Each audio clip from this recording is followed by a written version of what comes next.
चलिए इस वीडियो में हम लोग सीखने वाले हैं 0 अंश, 30 अंश, 45 अंश, 60 अंश, 90 अंश के लिए त्रिकोणमितीय अनुपातों के मान ज्ञात करना। त्रिकोणमितीय अनुपात कुल कितने प्रकार से होते हैं? 6 प्रकार से होते हैं ना। यहीं कोई समकोण त्रिभुज के बारे में हम लोग चर्चा करते हैं। और यहाँ पर जैसे इनकी भुजाओं को, इसमें त्रिभुज में, समकोण त्रिभुज में कुल 3 भुजाएं हैं। अब इन भुजाओं को यहाँ पर हम लोगों को पता है, यदि आप इस न्यून कोण के बारे में चर्चा कर रहे हैं तो ये आपका आधार बन जाता है। ठीक है, न्यून कोण और यहाँ पे 90 अंश को जोड़ने वाली भुजा को आप आधार कहते हैं, है ना। आधार भी कह सकते हैं, बेस भी कह सकते हैं, एडजेसेंट भी कह सकते हैं। और यहाँ पे जो 90 अंश, यहाँ पे जो न्यून कोण रहेगा, न्यून कोण के जो सामने वाली भुजा रहेगी, मान लेते हैं इस न्यून कोण की चर्चा करते हैं तो यह आपका हो जाता परपेंडिकुलर। ठीक है, या अपोजिट साइड भी आप कह सकते हैं, इसको यह कह देते हैं। लेकिन हम इस न्यून कोण की चर्चा करें तो यहाँ पर यह परपेंडिकुलर बनेगा। ठीक है, या फिर इसको आप लंब भी कह सकते हैं, है ना, या फिर अपोजिट भी कह सकते हैं। और देखिए, और जब 90 अंश के सामने वाली भुजा रहती है वही हमेशा क्या रहता है? कर्ण रहता है, हाइपोटेनस। चलिए यहाँ पर हम लोग लिख देते हैं कर्ण है। तो यहाँ पे इन भुजाओं को ना, कोई भी यहाँ पे समकोण त्रिभुज हो जाए तो इनकी भुजाओं को कुल 6 प्रकार से आप रख सकते हैं, है ना। अंश और हर में रख सकते हैं, अनुपात निकाल सकते हैं इन भुजाओं को। तो जब यहाँ पे मान लेते हैं इस न्यून कोण की आप चर्चा कर रहे हैं तो यहाँ पे न्यून कोण के जो सामने वाली भुजा है लंब है, लंब बटा यहाँ पे कर्ण कर दिया जाता है। जब लंब बटे कर्ण कर दिया जाता है तो उसे साइन कहते हैं। ठीक है, अब इस न्यून कोण के बारे में चर्चा कर रहे हैं तो यदि इसका थीटा नाम रहता है तो साइन थीटा बोल देते हैं। साइन थीटा बराबर यहाँ पे लंब बटा यहाँ पे कर्ण होता है, जिस भी कोण की चर्चा हो जाए, जिस न्यून कोण की। अब इस न्यून कोण की चर्चा हो जाता है यह लंब हो जाता है, लंब बटा यहाँ पे ये कर्ण हो जाता।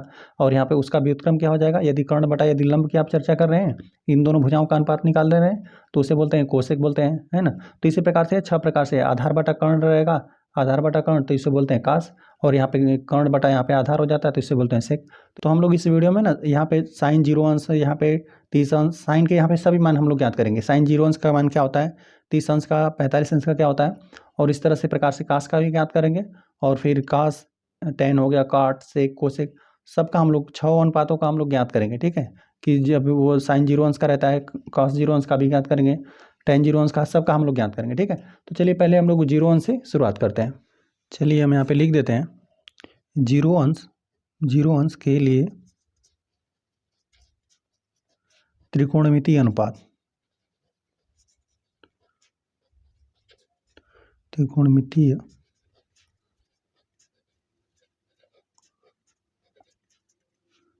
अनुपात हो गया। अब हम लोग यहाँ पे एक समकोण त्रिभुज बनाएंगे और इस प्रकार से बनाएंगे ना कि उसमें 0 अंश का कोण रहे। ठीक है, तो चलिए यहाँ पर हम बनाते हैं, कई त्रिभुज हम बनाते हैं यहाँ पे। आप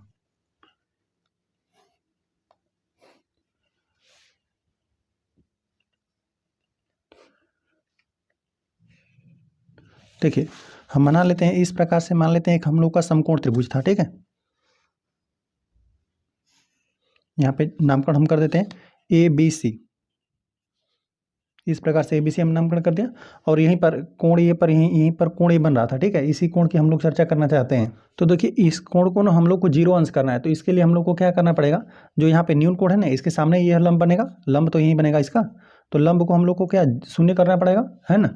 यहाँ पर हम लोग कोण को, इस कोण को घटाते जाएं। ठीक है, इसको चलिए हम यहाँ पे जो लंब वाली भुजा है ना, इसको हम कम करते जाते हैं। ठीक है, इस प्रकार से हमने कुछ कम कर दिया। यहाँ पे A है, यहाँ पे B है और यहाँ पे C है। इस कोण को यहाँ पे देखिए, यहाँ पे जो भी मान लेते हैं 30 अंश, 40 अंश का जो भी आपका कोण था, न्यून कोण एक था। अब न्यून कोण को हम लोग कम करते हुए आ रहे हैं, अब इतना कर देंगे कि यह शून्य हो जाए, है ना। तभी हम लोग शून्य अंश के त्रिकोणमितीय अनुपातों का मान हम लोग ज्ञात कर पाएंगे। ठीक है, अब चलिए इसको हम लोग थोड़ा और कम कर देते हैं।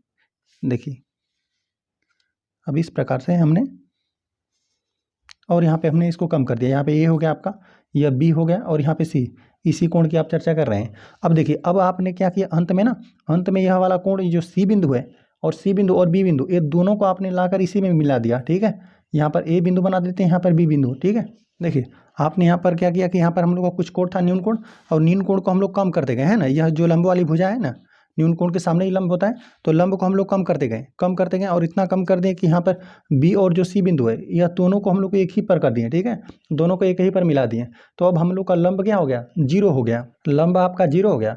यह वाली जो भुजा थी लंब, यह तो 0 हो गई, और साथ में जो AC कर्ण था ना, वह इस प्रकार से कम होते हुए यहाँ पर भी, और कम होकर यहाँ पर AB पर ही मिल गया। जो यहाँ पे कर्ण था हम लोग का, यही कर्ण था ना, 90 अंश के सामने यही वाली भुजा थी, यही 90 अंश है आपका, यही 90 अंश है। तो यहाँ 90 अंश के सामने वाली भुजा कर्ण है, इसको भी हम लोग ने यह वाली भुजा कम किया, तो यह भुजा, यहाँ पे जो कर्ण था, इसकी भी लंबाई कम होती गई, और यह भी आकर क्या हो गया, AB के ही बराबर सिमट गया। तो देखिए यहाँ पर हम लोग लिख देते हैं नीचे, यहाँ पर क्या हुआ, कर्ण जो AC था, है ना, कर्ण AC किसके बराबर हो गया, यहाँ पे ये जो न्यून कोण है और 90 अंश को जोड़ रही थी, यह तो हम लोग का आधार था, ये आधार के बराबर हो गया, ये आधार है, ये भी आपका आधार है, ये भी है, और यहाँ पर भी लिख देते हैं कर्ण जो है यह आपके आधार के बराबर हो गया, ठीक है, आधार AB के यह बराबर हो गया। और साथ साथ जो यहाँ लंब हम लोग का था ना, लंब यहाँ पे लिख देते हैं, लंब जो BC हम लोग का था यह क्या हो गया, यह 0 के बराबर हो गया। तो चलिए अब हम लोग साइन 0 अंश का वैल्यू हम लोग ज्ञात कर सकते हैं अब, ठीक है, साइन का, कास का, टेन का, कॉट का, सेक का, कोसेक का, सबका हम लोग अब ज्ञात कर पाएंगे। चलिए यहाँ पर हम लोग ज्ञात करते हैं, देखिए यहाँ पर हम लोग लिख देते हैं साइन 0 अंश। अब देखिए हम लोग लिख देते हैं साइन, अब हम लोग 0 अंश का वैल्यू ज्ञात करते हैं, ठीक है। तो साइन में क्या होता है, साइन 0 अंश जो भी न्यून कोण रहता है आपका, ठीक है, न्यून कोण के जो सामने वाला भुजा रहता है लंब को लेते हैं और बटा यहाँ पे कर्ण को लेते हैं। तो लंब है आपका, लंब हम लोग लिख देते हैं यहाँ पे BC है, BC लंब है, और बटा यहाँ पे कर्ण क्या है आपका AC है। अब यहाँ से आप वैल्यू रखिए, जो आपका लंब था यही तो 0 हो गया, यही क्या हो गया घटकर 0 हो गया, तो लंब BC बराबर 0 है, तो यहाँ पे 0 रख देंगे और हर में AC रखेंगे तभी क्या हो जाएगा 0 आ जाएगा। तो इससे आपको पता चला ना, यहाँ पे चलिए एक बार लिख भी देते हैं, यहाँ पे AC भुजा रहेगी, जो आपका यहाँ पे कर्ण था, कर्ण भी आपका AB के बराबर हो गया, तो इसका नहीं हो सकता, इस भुजा की जो भी लंबाई रही हो, ठीक है, लंब यहाँ पे आधार भी कह सकते हैं और यहाँ पे लंब भी कह सकते हैं, क्योंकि दोनों एक ही हो गया है। तो यहाँ पर 0 बटा समथिंग कुछ भी रहता है तो क्या हो जाता है आपका वैल्यू 0 ही निकल कर आता है। तो इस प्रकार से हमें साइन 0 अंश का वैल्यू पता चला कितना 0। चलिए अब हम लोग कास का वैल्यू प्राप्त करते हैं, कास 0 अंश। अच्छा, कास 0 अंश के लिए क्या होता है, आधार बटा कर्ण रहता है ना। तो आधार देखिए यहाँ पर एक बार लिख भी देते हैं हम, आधार बटा कर्ण होता है। तो आधार यहाँ पे क्या है, आधार आपका AB है, लिखते हैं हम AB, आधार आपका AB हो गया, और AB बटा यहाँ पे कर्ण रहता है, कर्ण क्या है AC है हम लोग का, यही कर्ण है। तो हम देख रहे हैं ना कि कर्ण जो है, कर्ण AC है और यहाँ पे आधार AB है, यह दोनों ही बराबर ही हो गए है ना। जो यहाँ पे कर्ण था, कर्ण AC था, यह जब हमने लंब को छोटा किया ना तो AC इसी पर आ गया, ठीक है, इसी को हमने छोटा किया। तो इस प्रकार से AB और AC जो यहाँ पे B और C बिंदु था ना, यह बिंदु संपाती हो गया, एक ही बिंदु हो गया है। तो AB और यहाँ पे AB और AC क्या है, आपस में बराबर ही हो गया है, ठीक है। तो चलिए AC के स्थान पर हम लोग AB ही रख देते हैं, ठीक है, AB बटा यहाँ पे AB के स्थान पर AB रहने देते हैं और AC के स्थान पर AB कर देते हैं, क्योंकि दोनों ही बराबर ही हो गया है, ठीक है। यहाँ पे आप यहाँ से भी समझ सकते हैं कि जब दोनों आपस में बराबर है तो ये आंसर और विभाजित होकर एक ही हो जाएगा, एक वैल्यू आपको प्राप्त होगा, ठीक है। कास 0 अंश का मान कितना 1 होता है। अब चलिए tan का हम लोग ज्ञात करते हैं, tan 0 अंश के लिए क्या होता है, लंब बटा आधार होता है, ठीक है। तो देखिए यहाँ पर न्यून कोण यही है ना, इसके लिए हम लोग लंब यहाँ है BC, लंब बटा आधार AB, ठीक है। और यहाँ पर यदि भुजाओं का अनुपात याद न रहे तो इसके लिए यह है, यहाँ पे लाल बटा का आप याद रखेंगे, लाल बटा यहाँ पे डबल के रहेगा, लाल बटा का याद रखेंगे, ठीक है। ऊपर से देखेंगे तो यह होता है साइन का, साइन जो भी आपका कोण रहे, साइन थीटा, थीटा का जो भी वैल्यू रहे, ठीक है। तो लंब बटा कर्ण होता है, यहाँ पे ये कास के लिए होता है और यहाँ पे ये tan के लिए होता है, tan, यहाँ पे ये लंब बटा आधार होता है, ठीक है। और यहाँ पे कास के लिए देखेंगे तो आधार बटा कर्ण रहता है, और इसी को यहाँ पे व्युत्क्रम करके देखेंगे तो साइन का व्युत्क्रम होता है, ये कोसेक होता है, और इसका होता है कॉस का यहाँ पर सेक होता है, ठीक है, कर्ण बटा आधार होता है। और यहाँ पर ये हो गया tan, ये हो गया काट का यह व्युत्क्रम, आधार बटा लंब कर देंगे तो ये यहाँ पे tan का व्युत्क्रम होता है काट, यही है tan का हमने यही लंब बटा आधार ही लिखा हुआ है, ठीक है, ये लंब बटा आधार को हमने लिखा हुआ है। चलिए तो लंब देखते हैं, लंब भी तो हम लोग का 0 हो गया है ना, ये जो लंब यहाँ पे BC था ये घटते हुए क्या हो गया 0 हो गया। तो यहाँ पे लंब BC के बराबर यहाँ पे हम लोग 0 रखेंगे, है ना। अब AB का जो भी वैल्यू रहे, अंश में देख रहे हैं 0 हो गया, हर में यहाँ पे कोई भुजा है, भुजा की जो भी लंबाई है, तो यहाँ पे 0 में किस संख्या से भाग देंगे तो आपका कितना वैल्यू मिलेगा 0 ही मिलेगा। तो इस प्रकार से हमने इनका वैल्यू ज्ञात कर लिया। अब बस इनका आप व्युत्क्रम कर दीजिए, आप जानते हैं ना, हम लोग को पता है कि यहाँ पे साइन का व्युत्क्रम क्या होता है, कोसेक होता है ना। आप करेंगे तो यही होता है, एक बार हम ज्ञात भी करके दिखा देते हैं आपको। कोसेक यहाँ पे 0 अंश है ना, 0 अंश के लिए हम लोग वैल्यू ज्ञात कर पा रहे हैं। तो यहाँ पे देखिए कोसेक के लिए क्या होता है, यही जब लंब बटा कर्ण कहते हैं ना, जब लंब बटा कर्ण करते हैं तो ये होता है साइन होता है, और यहाँ पे जब कर्ण बटा लंब कर देते हैं तो यही हो जाता है कर्ण बटा लंब, ये होता है कोसेक। तो यहाँ पर हम लोग लिख भी देते हैं कर्ण बटा यह लंब हो जाता है, ठीक है। तो कर्ण आपका यही है AC, चलिए AC लिख देते हैं, लेकिन लंब हम लोग का क्या हो गया 0 हो गया, है ना। लंब आपका 0 हो गया है, जो लंब हम लोग का BC था इसको हमने 0 के बराबर लिख दिया, क्योंकि ये आपका 0 हो गया था। तो यहाँ पे कोई संख्या अंश में जब हर में भाग देते हैं तो ये क्या आता है इनफाइनाइट आता है, या फिर इसी को क्या बोलते हैं अपरिभाषित कह देते हैं, ठीक है। इसके बारे में हम लोग व्याख्या नहीं कर सकते हैं ना, तो अपरिभाषित। तो ये हो गया कोसेक। चलिए बाकी इनका हम लोग व्युत्क्रम करके जल्दी से कर लेते हैं, ठीक है। कोसेक हो गया, यहाँ पे सेक 0 अंश का क्या हो जाएगा, सेक 0 अंश सेक किसका, इसका व्युत्क्रम होता है इसका ना, cos 0 अंश का। तो जब यहाँ पे हम सीधा वैल्यू का ही व्युत्क्रम कर देते हैं, एक का व्युत्क्रम करेंगे 1/1 करेंगे, तभी भी आपका सेक 0 अंश का भी वैल्यू आपको एक ही निकल कर आएगा। सेक 0 अंश का वैल्यू आपका एक ही निकल कर आएगा। ठीक है, ये हो गया सेक का हो गया। चलिए यहाँ पर साइन कॉस टेन, यहाँ पे कॉट का भी बाकी है। ठीक है, टेन का जो व्युत्क्रम होता है उसका बाकी है, तो हम लोग लिख देते हैं यहाँ पे कॉट 0 अंश का क्या हो जाएगा, यहाँ पे देखिए 0 अंश है ना, मतलब 0 इसका वैल्यू आया हुआ है टेन 0 अंश का, तो यहाँ पे 0 वैल्यू है तो 0 का व्युत्क्रम करेंगे तो क्या हो जाएगा 1/0 हो जाएगा। 1/0 हो जाएगा मतलब यहाँ पे अपरिभाषित कह देंगे। ठीक है, ये आपका इनफाइनाइट रहेगा, ये आपका अपरिभाषित रहेगा, अपरिभाषित। देखिए आप यहाँ से भी समझ सकते हैं, हमने पहले बता दिया कि यहाँ पे जो भी आपके पास समकोण त्रिभुज रहे, इनकी भुजाओं का ना आप कुल 6 प्रकार से अनुपात लिख सकते हैं ना। जब यहाँ पे लंब बटा कर्ण को किया जाता है तो इसे साइन कहते हैं, और जब यहाँ पे कर्ण बटा लंब को कहते हैं तो उसे कोसेक कहते हैं। ठीक है, अब जब यहीं आधार बटा कर्ण कहते हैं तो उसे कास कहते हैं, और जब कर्ण बटा यहाँ पे कर्ण बटा आधार करते हैं तो उसे सेक बोलते हैं। ठीक है, और लंब बटा आधार को टैन कहते हैं, और यहाँ पे आधार बटा लंब को कॉट कहते हैं। ठीक है, बस यही है। यहाँ पे जो भी 3 भुजाएं हैं यहाँ पे समकोण त्रिभुज के, इसको 6 प्रकार से अनुपात निकाला जा सकता है। और 6 का जो नाम था हमने बताया, sine cos tan cot sec cosec, यही होता है, 6 प्रकार से होता है। तो इन्हीं भुजाओं का देखिए यहाँ पे साइन का व्युत्क्रम कोसेक होता है। ठीक है, क्योंकि यहाँ पे साइन में लंब बटा कर्ण होता है, तो इसमें होता है कोसेक में कर्ण बटा लंब होता है। ठीक है, और वहीं कास में आधार बटा कर्ण, तो सेक में कर्ण बटा आधार होता है। टेन में लंब बटा आधार, तो यहाँ पे कॉट में आधार बटा लंब होता है। तो इसी प्रकार से होता है। तो बस यहाँ पे 3 का वैल्यू निकालिए, 3 का आप व्युत्क्रम कर दीजिए, है ना। तो हमने 0 अंश के लिए सभी त्रिकोणमितीय अनुपातों का वैल्यू हमने ज्ञात कर लिया। ठीक है, साइन 0 अंश का मान यहाँ पे 0 आ गया, cos 0 अंश का 1। तो चलिए इसके लिए हमने यहाँ पे चार्ट भी बना दिया है, और चलिए इसको हम लोग भरते भी रहेंगे। ठीक है, यहाँ पर हम हमेशा जो भी त्रिभुज बनाएंगे वो समकोण त्रिभुज हम लोग ABC बनाएंगे, इसलिए हमने यहाँ पर कोण A लिख दिया है। तो यहाँ पर जब हम लोगों ने साइन A का वैल्यू मतलब साइन 0 अंश का वैल्यू निकाला, तो यहाँ पे 0 अंश के कॉलम यहाँ पे भरेंगे। ठीक है, तो यहाँ पे तो साइन 0 अंश का वैल्यू 0 आया, cos 0 अंश का मान आपको 1 निकल कर आया, और वहीं इसका या टेन का ना, टेन का भी वैल्यू आपको 0 निकल कर आया, यह भी 0 है। चलिए आप यहाँ पे कोसेक 0 अंश का मान आपको इनफारेनहाइट या अपरिभाषित कह सकते हैं, इसको अपरिभाषित निकल कर आया। ठीक है, यह अपरिभाषित हो गया। चलिए, और यहाँ पे सेक 0 अंश का वैल्यू आपको 1 निकल कर आया, और यहाँ पे कॉट 0 अंश का वैल्यू यह भी आपको अपरिभाषित निकल कर आया। तो यहाँ पे लिख देते हैं अपरिभाषित, जो भी आएगा वैल्यू हम लोग यहाँ पे चार्ट में भरते भी रहेंगे, है ना। साइन 30 अंश का जो आएगा, cos 30 अंश का जो भी आएगा, इन सबको हम लोग भरते रहेंगे। ठीक है, तो अब चलिए हम लोग ना यहाँ पे 30 अंश और यहाँ पे 60 अंश के लिए हम लोग ज्ञात करते हैं। 30 अंश और 60 अंश के लिए एक ही बार में हो जाएगा। ठीक है, चलिए इसका हम लोग ज्ञात करते हैं। चलिए तो हमने लिख दिया 30 अंश तथा 60 अंश के लिए त्रिकोणमितीय अनुपात। चलिए अब यहाँ पर हमने एक समकोण त्रिभुज बना लिया, यहाँ पे 90 अंश का कोण है, यहाँ पे ABC हम लोग यहाँ पे AB, और यहाँ पे चलिए हम लोग C नामकरण कर देते हैं, और यहाँ पे इसी न्यून कोण के बारे में हम लोग चर्चा कर रहे हैं। ठीक है, तो यहाँ पे इस न्यून कोण के बारे में हम लोग चर्चा करेंगे, तो ये हम लोग का क्या बन जाएगा, लंब बन जाएगा इसके सामने। न्यून कोण के सम्मुख भुजा लंब कहलाती है, और न्यून कोण यहाँ पे और जो 90 अंश को जोड़ती है भुजा है ना, इसे बोलते हैं आधार। और यहाँ पे जो 90 अंश के सामने वाली भुजा रहती है उसको क्या बोलते हैं, कर्ण कहते हैं। तो देखिए हम लोग यहाँ पे ना 30 अंश के लिए ज्ञात कर रहे हैं, ये हम लोग मान लेते हैं कि ये 30 अंश है। तो देखिए त्रिभुज के तीनों अंतःकोणों का योगफल 180 अंश होता है, त्रिभुज के तीनों अंतःकोणों का योगफल 180 अंश, यह हो गया 90 यह अकेले हो गया 90 अंश। तो यहाँ पे इन दोनों का योगफल होता है 90 अंश। ठीक है, यह 90 अकेले हो गया, तो ये त्रिभुज के तीनों अंतःकोणों का योगफल 180 अंश होता है, तो 90 अकेले हो गया, यह 30 हो गया, तो यह 60 ऑटोमेटिक हो जाएगा। ठीक है, ये 60 अंश हो गया, तो इसके लिए भी हम लोग यहीं पे ज्ञात कर लेंगे। ठीक है, 30 अंश और 60 अंश के लिए हम लोग एक ही में ही ज्ञात कर लेंगे। ठीक है, तो चलिए इसी के लिए हम लोग ज्ञात करते हैं। तो देखिए इस प्रकार से हम लोग त्रिभुज किस प्रकार से प्राप्त करेंगे, जो समकोण त्रिभुज भी रहे और साथ साथ एक उसमें 30 अंश का कोण रहे और एक 60 अंश का कोण रहे। तो इस प्रकार से त्रिभुज हम लोग किस प्रकार से प्राप्त करेंगे, इसके लिए हमें समबाहु त्रिभुज एक बनाना पड़ेगा। ठीक है, तो चलिए एक हम यहाँ पे समबाहु त्रिभुज बना देते हैं, यहीं पे बना देते हैं। इस प्रकार से हमने खींच दिया।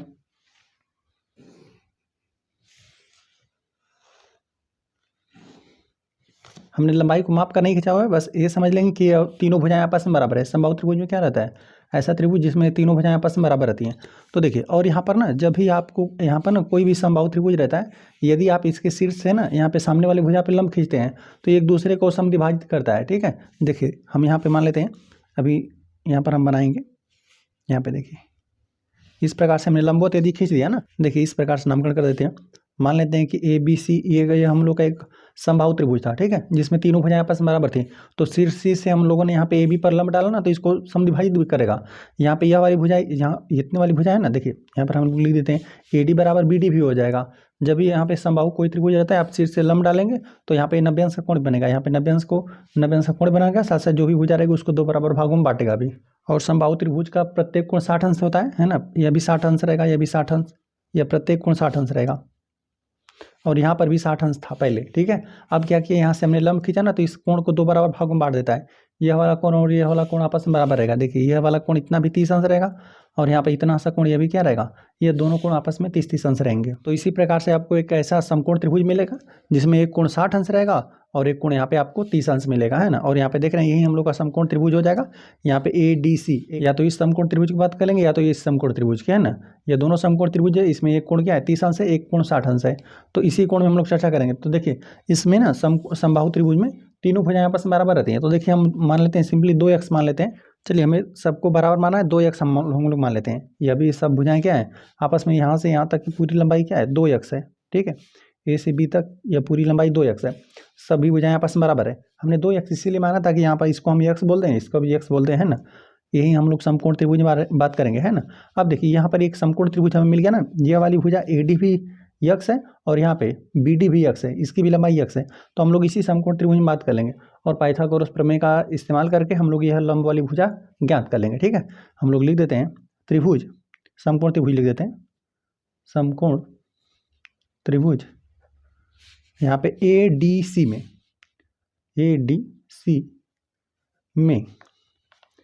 लिख देते हैं हम लोग पाइथागोरस प्रमेय से।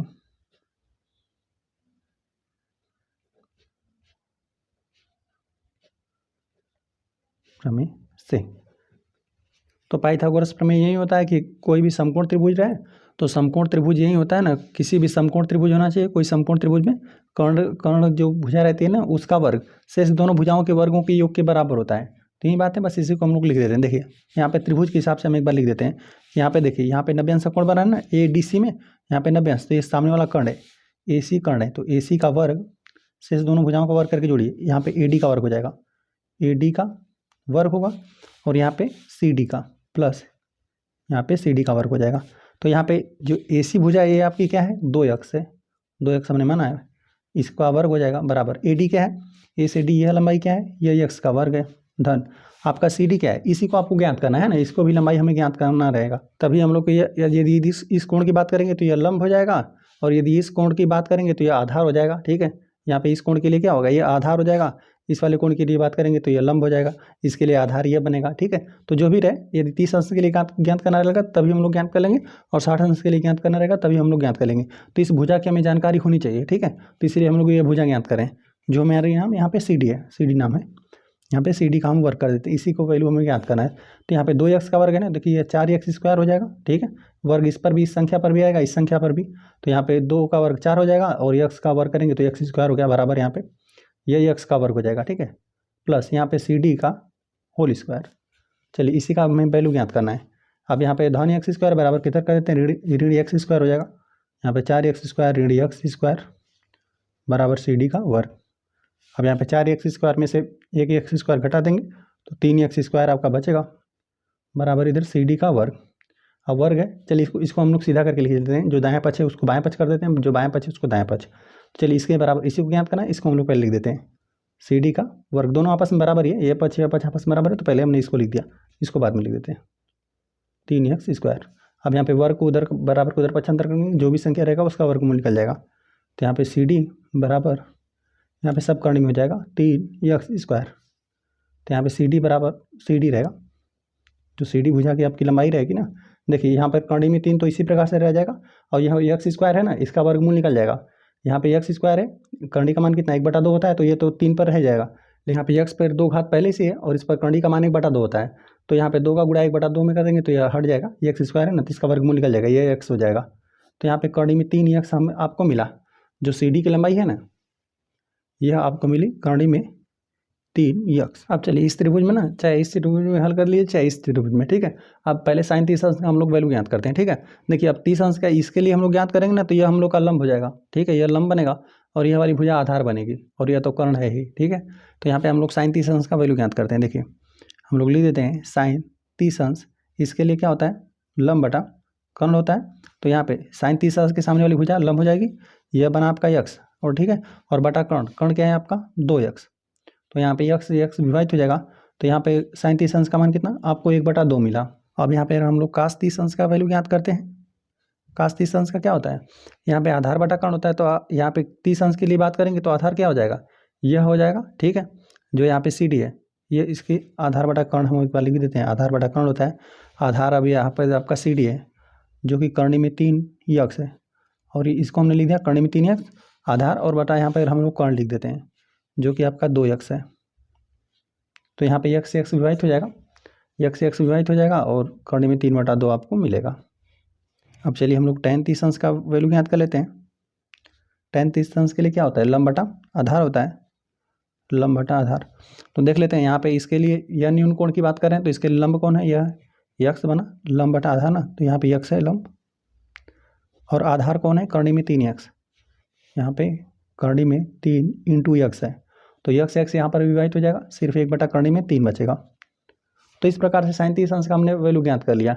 आप चाहें तो इसका फिगर आप अलग से भी बना सकते हैं। देखिए इस प्रकार से हमने इसको अलग से आप बना लेंगे, ठीक है। 30 अंश के लिए क्या हो जाएगा, यह लंब हो जाएगा, जो कि इसका वैल्यू हमने यक्स बताया था, ठीक है। यह यक्स था, यह आपका कर्ण 2 यक्स था, और यहाँ पे आधार आपको कर्णी में 3 यक्स निकल कर आया था, ठीक है। अब बस इसी का वैल्यू था। अब साइन के लिए क्या करते हैं, यहाँ पे लंब बटा कर्ण कर देते हैं, तो साइन का वैल्यू आपको निकल जाएगा, साइन 30 अंश का मान निकल जाएगा।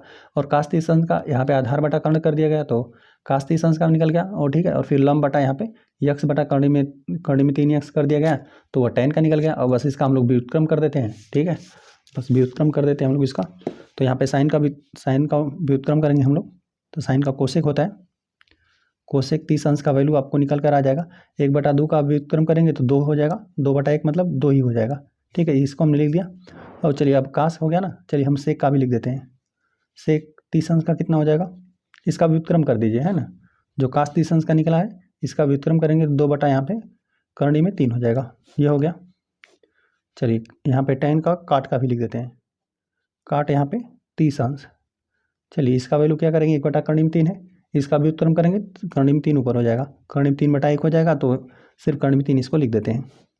तो यहाँ पे इस प्रकार से हमने साइन 30 अंश का वैल्यू 1/2 होता है, कास 30 अंश का कर्णी में 3/2, tan 30 अंश का 1/कर्णी में 3 होता है, और यहाँ पे कोसेक 30 अंश का मान 2 होता है, और सेक 30 अंश का मान 2/कर्णी में 3, और काट 30 अंश का कर्णी में 3 होता है। चलिए तो इसको हम लोग चार्ट में भर देते हैं। यहाँ पे साइन 30 अंश का मान 1/2 होता है, और यहाँ पे कॉस 30 अंश का वैल्यू कितना, यहाँ पे कर्णी में 3/2, और यहाँ पे tan 30 अंश का वैल्यू कितना, 1/कर्णी में 3, और यहाँ पे कोसेक है ना, कोसेक 30 अंश का वैल्यू 2 होता है, और सेक 30 अंश का वैल्यू 2/कर्णी में 3 होता है, ठीक है। और काट 30 अंश का वैल्यू कितना, कर्णी में 3 होता है। तो इस प्रकार से हम चार्ट को भी भरते रहेंगे। चलिए अब हम लोग 60 अंश का भी इसी में ज्ञात कर लेते हैं। देखिए जब हम लोग 60 अंश की बात करेंगे ना, तो देखिए यह वाला हो जाएगा 60 अंश। यहाँ पर हम यहाँ पे अलग से एक त्रिभुज बना देते हैं। तो यहाँ पर हमने एक समकोण त्रिभुज बना दिया। यहाँ पे नामकरण इसी प्रकार से, जिस प्रकार से हम लोग का त्रिभुज उसी प्रकार से कर देते हैं। AD यहाँ पर C बिंदु है, ठीक है। AD से हम नामकरण कर दिया। और यहाँ पे अब 60 अंश की बात करें, पहले वाले में हम लोगों ने 30 अंश का बात किया था, तो यह लंब हो गया था। अब यहाँ पर हम लोग 60 अंश की चर्चा करेंगे, है ना। ये भी 30 अंश का होगा, लेकिन हम लोग 60 अंश को ही लिखते हैं, इसी के बारे में हम लोग चर्चा कर रहे हैं। तो यहाँ पे 60 अंश है, और इसके जो सामने वाली भुजा है, यह कर्णी में 3 यक्स हमने ज्ञात किया था, यह 2 यक्स था, और यह आपका यक्स था। अब इसी का हम लोग देखिए, अब यहाँ पे 60 अंश के लिए लंब बन जाएगा, और यह तो आधार है ही आपका, और यह कर्ण है। तो बस इसी की मदद से हम लोग यहाँ पे 60 अंश के सभी वैल्यूओं को हम लोग ज्ञात करते हैं, ठीक है। तो चलिए हम लोग यहाँ पे लिख देते हैं कि साइन 60 अंश, यहाँ पे साइन 60 अंश के लिए क्या हो जाएगा, यह याद रखेंगे कि लंब बटा यह कर्ण होता है। तो लंब क्या है, कर्णी में 3 बटा नहीं कर्णी में 3 यक्स है, यह हो गया कर्णी में 3 और यक्स, और यहाँ पे कर्ण क्या है आपका 2 यक्स है, ठीक है। तो यक्स यक्स विभाजित हो जाएगा, कर्णी में 3/2 आपको मिलेगा। तो इस प्रकार से मिला। चलिए साइन का हो गया, कास को हम लोग लिखते हैं कॉस 60 अंश। तो ये क्या हो जाएगा, आधार बटा कर्ण हो जाएगा। तो आधार आपका आधार बटा कर्ण एक बार लिख देते हैं यहाँ पे, आधार बटा कर्ण। तो आधार आपका x है और कर्ण क्या है 2x है, तो x से x विभाजित हो जाएगा, 1/2 आपको मिलेगा। ये आधार बटा कर्ण हो गया, ठीक है, आधार बटा कर्ण। चलिए ठीक है, अब फिर tan की बात करें, tan 60 अंश की, तो यहाँ पे लंब देखेंगे, लंब बटा यहाँ पे कर्ण होता है, लिख देते हैं एक बार, लंब बटा कर्ण नहीं, लंब बटा आधार होता है tan में, ठीक है। लंब और आधार को लेते हैं, तो कर्ण में 3x हो गया, लंब आधार हो गया x, तो x से x विभाजित हो जाएगा, कर्ण में 3 आपको प्राप्त हो जाएगा। तो इस प्रकार से मिला। हमने यहाँ पे साइन का tan का जब ज्ञात कर दिया, बस इसका व्युत्क्रम कर देते हैं, आपका यहाँ पे कॉट से कोसेक का भी ज्ञात हो जाएगा। तो हम लोग लिख देते हैं कोसेक 60 अंश का कितना हो जाएगा, बस यहाँ पे जो भी साइन का वैल्यू है उसका व्युत्क्रम करिए, 2 यहाँ पे कर्ण में 3 हो जाएगा। यहाँ पे ये हो गया कोसेक का। अब हम लोग सेक 60 अंश का वैल्यू ज्ञात करते हैं, तो इसके लिए कास का व्युत्क्रम, इसके लिए यहाँ पे कास का व्युत्क्रम करना पड़ेगा। तो यहाँ पे 1/2 का व्युत्क्रम कर देंगे तो 2/1 हो जाएगा, तो इसका वैल्यू कितना 2 हो गया। चलिए अब यहाँ पे कॉट का हम लोग ज्ञात करते हैं, कॉट 60 अंश का, तो इसका क्या हो जाएगा, tan का व्युत्क्रम करना पड़ेगा, तो कर्ण में 3 का व्युत्क्रम करेंगे तो 1/कर्ण में 3 हो जाएगा। तो इस प्रकार से हमने यहाँ पे 60 अंश के लिए सभी त्रिकोणमितीय अनुपातों का वैल्यू भी हम लोगों ने ज्ञात कर लिया, ठीक है। यहाँ पे साइन 60 अंश का वैल्यू कर्ण में 3/2, कास 60 अंश का वैल्यू 1/2, tan 60 अंश का वैल्यू कर्ण में 3, और यहाँ पे कोसेक 60 अंश का वैल्यू 2/कर्ण में 3, सेक 60 अंश का 2, और कॉट 60 अंश का 1/कर्ण में 3। चलिए तो बस इसको हम लोग चार्ट में भर लेते हैं। 60 अंश का हम लोगों ने वैल्यू ज्ञात किया हुआ है, ठीक है। तो यहाँ पे साइन का निकल कर आया है 60 अंश का कर्ण में 3/2, तो 60 अंश के सामने लिखेंगे, यहाँ पे कर्ण में 3/2 आया हुआ है, ठीक है। ये 60 अंश का साइन 60 अंश का, और यहाँ पे कास 60 अंश का निकल कर आया है आपको 1/2, तो यहाँ पर कास और 60 अंश का वैल्यू 1/2, और इसका कर्ण में 3 निकल कर आया है tan का, तो यहाँ पर हो गया कर्ण में 3। अब बस इसका हम लोग व्युत्क्रम कर देते हैं। यहाँ पे कोसेक के क्या हो जाएगा, साइन का व्युत्क्रम करेंगे, 2/कर्ण में 3 हो गया, ठीक है। और सेक क्या है, कास का व्युत्क्रम यहाँ पर कर देंगे, 2 मिल जाएगा। काट क्या है, यहाँ पर कर्ण में 3 है, तो इसका व्युत्क्रम करेंगे, 1/कर्ण में 3 हो गया। तो इस प्रकार से हमने भर लिया। चलिए अब हम लोग 45 अंश की बात करते हैं। चलिए तो हम लोग 45 अंश के लिए ज्ञात करते हैं। इसके लिए क्या करते हैं, एक संपूर्ण पहले त्रिभुज हम लोग बनाते हैं इस प्रकार से, और ध्यान रखें कि जब यहाँ पर ना आप 45 अंश का कोण बनाएंगे, दोनों भुजाएं आपस में बराबर रहेंगी, ठीक है। एक तो 90 अंश का कोण फिक्स ही है, यह 90 अंश है, और यहाँ पे इसको हम लोग मिलाते हैं, और यहाँ पे यह वाली भुजा इस वाली भुजा आपस में बराबर होनी चाहिए। क्यों बराबर होगा, क्योंकि यहाँ पे देखिए यह 90 अंश है, अब यहाँ पे एक हमें 45 अंश करना है, दूसरा भी आपका 45 अंश का ही कोण रहेगा, ठीक है। जब यहाँ पे 45 अंश का कोण है, किसी भी त्रिभुज में जब बराबर कोण रहता है ना, तो उनके सामने की भुजाएं भी आपस में बराबर रहती हैं। यह वाला भुजा 45 अंश है ना, तो यह वाली इसके सामने वाली भुजा ये भी बना, ये जो यह भुजा की लंबाई रहेगी वहीं यह भी लंबाई रहेगा, ठीक है। यह दोनों लंबाई आपस में बराबर रहेगा। नामकरण करना रहेगा तो कर देते हैं हम, ABC नामकरण कर देते हैं। जो यहाँ पे AB भुजा रहेगी ना, यहाँ पे BC के आपस में बराबर रहेगा। चलिए दोनों का वैल्यू हम लोग x ही मान लेते हैं, और यहाँ पे कर्ण हम लोग ज्ञात कर लेते हैं। हम दोनों का वैल्यू यहाँ पे x मान लिए और कर्ण ज्ञात करते हैं, लिख देते हैं पाइथागोरस प्रमेय से, पाइथागोरस प्रमेय से, ठीक है। तो यहाँ पे क्या होता है, यहाँ पे पाइथागोरस प्रमेय, किसी समकोण त्रिभुज में कर्ण का वर्ग शेष दोनों भुजाओं के वर्गों के 1 के बराबर होता है। तो यहाँ पे 90 अंश के सामने वाली भुजा यही है, AC, यही कर्ण है आपका। AC का वर्ग शेष दोनों भुजाओं को वर्ग करके जोड़िए, तो यहाँ पे हो जाएगा AB का वर्ग धन यहाँ पे BC का वर्ग। तो यहाँ पे AC का वर्ग यही तो आपको ज्ञात करना है, AC का वर्ग, और AB का वर्ग, AB का वैल्यू आपका x है, तो x का वर्ग कर देते हैं, और BC का वैल्यू आपका x है, ये भी x है, दोनों आपस में बराबर था, ठीक है। यहाँ पर भी x² हो गया, यहाँ पर भी x²। चलिए यहाँ पे AC लिखते हैं, AC का वर्ग बराबर x² को x² में जोड़ देंगे, 2x² हो जाएगा, ठीक है, 2x² हो जाएगा। अब यहाँ पे वर्ग बराबर को उधर पक्षांतर कर देते हैं, जो भी संख्या रहेगा उसका वर्गमूल निकल जाएगा। तो AC बराबर हो जाएगा कर्ण में 2x², तो AC बराबर, अब यहाँ पे x² का तो यहाँ पे वर्गमूल निकल जाएगा, लेकिन 2 का नहीं निकल पाएगा, तो यहाँ पे कर्ण में रह जाएगा, और यहाँ पे x² का वर्गमूल निकालेंगे तो यह सिर्फ x बाहर हो जाएगा। तो AC का वैल्यू आपको यहाँ पे कर्ण में 2x आपको मिला। तो इस प्रकार से तीनों भुजाएं हम लोग को ज्ञात हो गई। अब यहाँ पर त्रिकोणमिति के यहाँ पे 6 अनुपात आप ज्ञात कर लीजिए, ठीक है। तो चलिए हम लोग लिख देते हैं, साइन के लिए ज्ञात करते हैं। चलिए यहीं पे ज्ञात करते हैं, साइन 45 अंश, यहाँ पे दोनों ही 45 अंश है।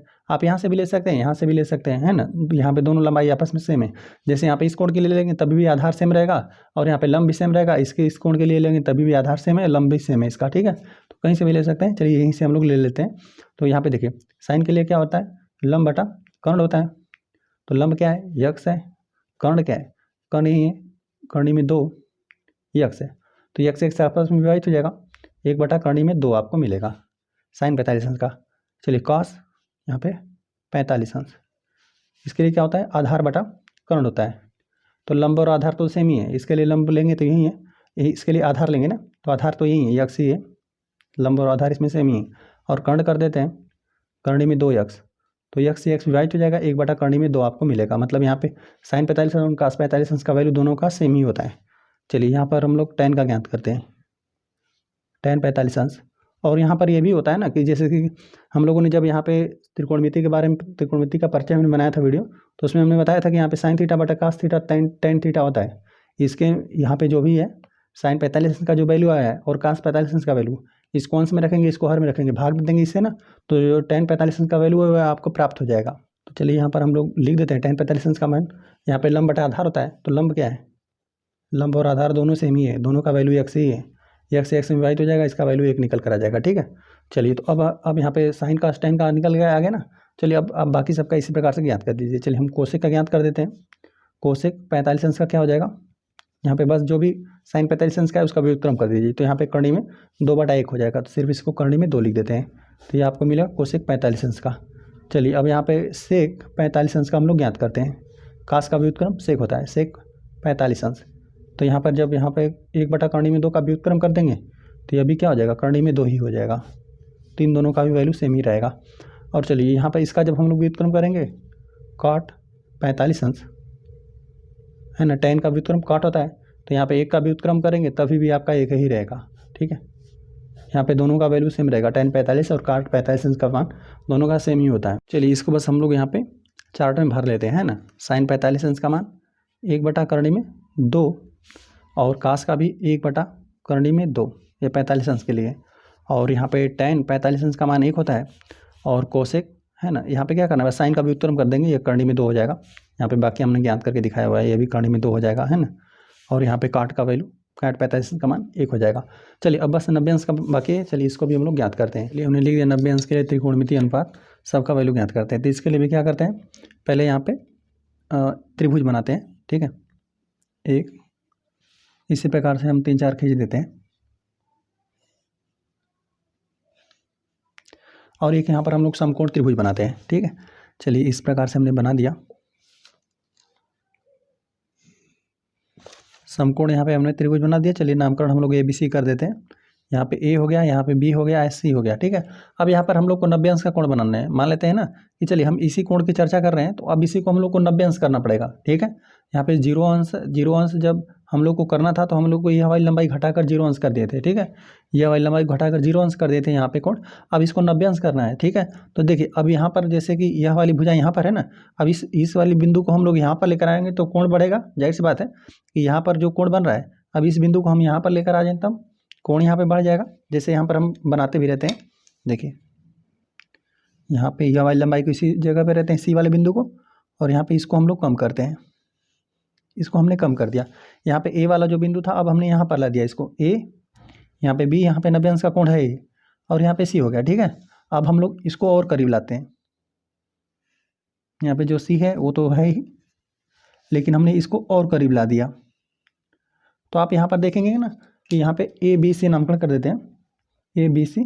यहाँ पर देखिए यहाँ पर कुछ कोण था। ठीक है, अब यहाँ पर और हम लोग इसके जब यहाँ पे 90 अंश के कोण के करीब आएंगे ना तो कोण बढ़ेगा, यह वाला कोण और यह वाला कोण, जाहिर सी बात है कि इस वाले कोण और इस वाले कोण में तुलना करेंगे ना तो यह वाला कोण अधिक है ना, इसके अपेक्षा यह अधिक है। अब इसको हम लोग और पास लेकर आए। ठीक, अब यहाँ पर लेकर आ गए तो अब क्या बना, और ज़्यादा कोण अधिक हो गया, इसके और इससे तुलना करेंगे तो यह वाला कोण क्या है, बड़ा हो गया। अब यहाँ पे देखिए, अब यहाँ पे 90 अंश के आप करीब पहुँच रहे हैं, यहाँ पे 90 अंश का कोण है, आप इस दोनों को एक ही मिला देंगे। ठीक है, यहाँ पर अब क्या हो गया, यहाँ पे यहीं पर आपका C पॉइंट है, यहाँ पे C बना देते हैं और यहाँ पे B बना देते हैं, और A जो भी है ना इसको पहले यहाँ पे दूर था, इसको और करीब लाएं, B के और करीब लेकर आए यहाँ पर, और फिर और करीब, और फिर B यहाँ पे A बिंदु को इसी में ही, ठीक है, दोनों बिंदुओं को आपने संपाती कर दिया। ठीक है, तो यहाँ पे कितना अंश का कोण बन गया, यहाँ पे 90 अंश का कोण बन गया A के लिए, A और B दोनों के लिए यहाँ पर 90 अंश का आपका कोण बन गया। ठीक है, तो अब क्या हो गया ना कि कर्ण जो AC था और यहाँ पे BC जो यहाँ पे लंब था, इसी के लिए लंब यही ना था, लंब यह था, और ये कर्ण था आपका, और ये आपका आधार था, है ना।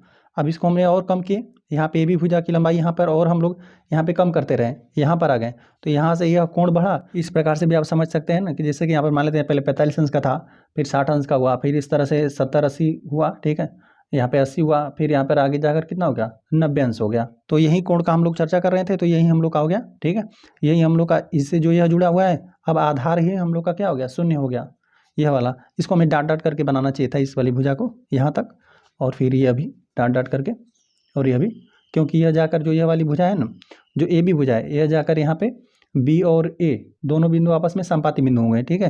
तो यहाँ पर देख रहे हैं कि आधार आपका 0 हो गया, लिख देते हैं यहाँ पे आधार जो आपका ए बी था ना, वह क्या हो गया, शून्य हो गया, है ना, क्योंकि आधार को ही आपने इस प्रकार से कम करते गए, तो आधार शून्य हो गया। और जब बात करने कर्ण ए सी के ना, तो यहाँ पे लंब के आपस में बराबर हो गया, ठीक है, लिख देते हैं कर्ण लिख देते हैं, कर्ण जो आपका ए सी था वह बराबर हो गया किसके, यहाँ पे लंब के, है ना, क्योंकि यह वाली भुजा ना, जो यहाँ पे ए सी जो आपका कर्ण था ना, जब हमने इस बिंदु को यहाँ पर लेकर आए तो यह भी कम बना, ठीक है, कम हुआ, फिर यहाँ पर लाए तो और कम हुआ, और यहाँ पर जब इस पर एकदम से ए और बी को संपाती कर दिया गया, तो यहाँ पे जो ए सी जो था कर्ण हम लोग का था, वो क्या हो गया, यहाँ पे बी सी के आपस में बराबर हो गया, कर्ण ए सी बराबर यहाँ पे जो इसके लिए क्या था, लंब था, लंब के बराबर हो गया, लंब बी सी, यह दोनों आपस में संपाती हो गए, दोनों आपस में बराबर हो गए। तो बस आप साइन कॉस टेन का आप वैल्यू ज्ञात कर लीजिए, लिख देते हैं हम लोग साइन, यहाँ पर अब हम लोग 90 अंश के लिए ज्ञात करने वाले हैं, तो इसके लिए क्या होता है, लंब बटा कर्ण होता है। तो देखिए यहाँ पर लंब क्या है, लंब और कर्ण दोनों एक ही हो गए हैं, ठीक है, जो ए सी था वो जाकर इसी में, जो ए सी था वो इसी बी सी में जाकर संपाती हो गया, ये वाली भुजा भी आपस में संपाती हो गई, ए सी कर्ण जो था यहाँ पे बी सी भुजा के जो बी सी लंब था उसी में जाकर संपाती हो गया, है ना। तो ये दोनों ए सी और यहाँ पे ए सी और यहाँ पे बी सी आपस में बराबर हो गए। तो चलिए यही दोनों तो लंब भी आपका लंब ए सी है, ठीक है, और यह जो है आपका बी सी है ना, जो लंब है आपका, लंब यहाँ पे बी सी लिखना है, बी सी है, और कर्ण आपका ए सी है, ठीक है, और दोनों का वैल्यू सेम ही है, दोनों आपस में बराबर है, दोनों के एक ही बराबर भी आप लिख सकते हैं, ठीक है। तो चलिए बी सी को हम लोग ए सी ही लिख देते हैं, बी सी को ए सी ही बराबर लिखे, क्योंकि दोनों आपस में यहाँ पर बराबर है, मैंने बता दिया, और जो बराबर है अंश भी बराबर है, हर बराबर है, तो आपस में विभाजित होकर कितना हो जाएगा, 1 हो जाएगा, साइन 90 अंश का मान 1 होता है, ठीक है। चलिए अब आगे हम लोग साइन का हो गया, कास का समझते हैं, कास 90 अंश, इसके लिए क्या होता है, आधार बटा यहाँ पे कर्ण होता है, आधार बटा कर्ण, तो आधार आपका 0 हो गया है, ठीक है, और कर्ण है ए सी, है ना, आधार जो था यही कम होते होते आपका क्या हो गया, 0 हो गया, आधार 0 हो गया, अब 0 बटा समथिंग कुछ भी रहेगा, तो इसका वैल्यू कितना आ जाएगा, 0 आ जाएगा, साइन मतलब कास 90 अंश का मान कितना, 0। चलिए अब tan का वैल्यू ज्ञात करते हैं, tan 90 अंश के लिए क्या हो जाएगा, इसके लिए हो जाता है लंब बटा आधार, तो लंब इसमें, तो लंब तो है लेकिन आधार ही 0 हो गया इसमें, ठीक है, लंब तो बी सी है ही, ठीक है, लेकिन जो आधार था वो आपका क्या हो गया है, 0 हो गया है, तो समथिंग बटा यहाँ पे 0 है ना, तो यह तो इनफाइनाइट हो जाएगा, या फिर इसे आप अपरिभाषित भी कह सकते हैं, अपरिभाषित रहेगा। चलिए अब यहाँ पे साइन कॉस टेन का निकल गया ना, बस इनका व्युत्क्रम करके हम लोग इनका ज्ञात कर लेते हैं, कोसेक का ज्ञात करेंगे, तो कोसेक 90 अंश का क्या हो जाएगा, यहाँ पे 1 का व्युत्क्रम करेंगे 1 ही मिलेगा आपको, 1 का व्युत्क्रम 1 ही मिलेगा, यहाँ पे साइन का हमने व्युत्क्रम कर दिया कोसेक। अब चलिए यहाँ पे सेक का हम लोग ज्ञात करते हैं, कॉस हो गया ना, सेक का बात करें तो यहाँ पे 0 का व्युत्क्रम करेंगे तो यह इनफाइनाइट हो जाएगा, अपरिभाषित हो जाएगा यह, ठीक है। यहाँ पे ए सी बटा यहाँ पे यह कर्ण बटा आधार आने लगेगा ना, यहाँ पर एक बार लिख भी देते हैं, चलिए कर्ण बटा यह आधार हो जाएगा, ठीक है। यहाँ पे सेक यहाँ पे 90 अंश लिखना है, सेक 90 अंश बराबर यहाँ पे कर्ण बटा आधार, तो यहाँ पे कर्ण है क्या, कर्ण आपका ए सी है, और आधार ही आपका 0 है इसमें, ठीक है, आधार क्या हो गया, 0 हो गया, ए बी जो आधार था एक कम होते होते 0 हो गया, तो यहाँ पे समथिंग बटा 0 कुछ भी रहेगा तो यह क्या हो जाएगा, अपरिभाषित हो जाएगा, इनफाइनाइट भी लिख सकते हैं, और हम लोग यहाँ पे लिख देते हैं अपरिभाषित, ठीक है, ये इस प्रकार से हो गया, सेक का हो गया। अब यहाँ पे हम लोग काट का लिखते हैं, चलिए काट 90 अंश बराबर यह हो जाएगा ना, आधार बटा यहाँ पे लंब हो जाएगा, लंब बटा आधार tan का होता है, आधार बटा लंब इसका होता है काट का, आधार बटा यहाँ पे लंब हो गया, तो आधार तो इसमें 0 हो गया, तो 0 हम लोग लिख देते हैं, और लंब क्या है, लंब आपका यही बी सी है, तो 0 में किसी भी संख्या से भाग देंगे तो 0 ही आपको मिलेगा, तो यही है, यहाँ पे आपको काट 90 अंश का वैल्यू 0 निकल कर आया। सेक 90 अंश का अपरिभाषित, कोसेक 90 अंश का 1, टेन 90 अंश का अपरिभाषित, कास 90 अंश का 0 और साइन 90 अंश का 1। चलिए तो यहाँ पर हम लोग सारणी को भर लेते हैं। यहाँ पे साइन 90 अंश का वैल्यू 1 निकल कर आया है और कास 90 अंश का यही 0 है ना, कास 90 अंश का 0 है। और टेन की बात करें तो टेन 90 अंश का ही अपरिभाषित है, तो यहाँ पर हम लोग लिख देते हैं अपरिभाषित। चलिए कोसेक 90 अंश का आपको वैल्यू कितना निकल कर आया है, कोसेक 90 अंश का 1 है। चलिए इनका हम लोग व्युत्क्रम कर देते हैं। जैसे कि यहाँ पे सेक का कितना हो जाएगा, यहाँ पे 0 है ना, 0 का व्युत्क्रम मतलब ही आपको निकल कर आएगा अपरिभाषित ही है। सेक 90 अंश से सेक 90 अंश क्या है, अपरिभाषित, परिभाषित, इस प्रकार से हो गया। और कॉट 90 अंश का कितना वैल्यू है, यहाँ पे 0 आपको निकल कर आया है। तो इस प्रकार से हमने 0 अंश त्रिकोणमिति के सभी अनुपातों को हमने ज्ञात कर दिया। ठीक है, 0 अंश 30 अंश 45 अंश 60 अंश 90 अंश के लिए साइन 0 अंश का मान कितना 0, यहाँ पे साइन 30 अंश का मान 1/2, यहाँ पे साइन 45 अंश का मान 1/2। तो इसी प्रकार से ये हमने चार्ट प्राप्त किया। ठीक है, और सबका वैल्यू हमने आपको स्वयं ही निकाल कर दिखाया कि इनको किस प्रकार से हल करके प्राप्त किया जाता है। ठीक है, इन सभी मानों को आप स्वयं से भी ज्ञात कर सकते हैं। ठीक है, तो इसको हमने ज्ञात करके दिखाया। चलिए ठीक है, वीडियो पसंद आया तो वीडियो को लाइक कर दीजिए, चैनल पर नए हैं तो कृपया चैनल को सब्सक्राइब कर दीजिए।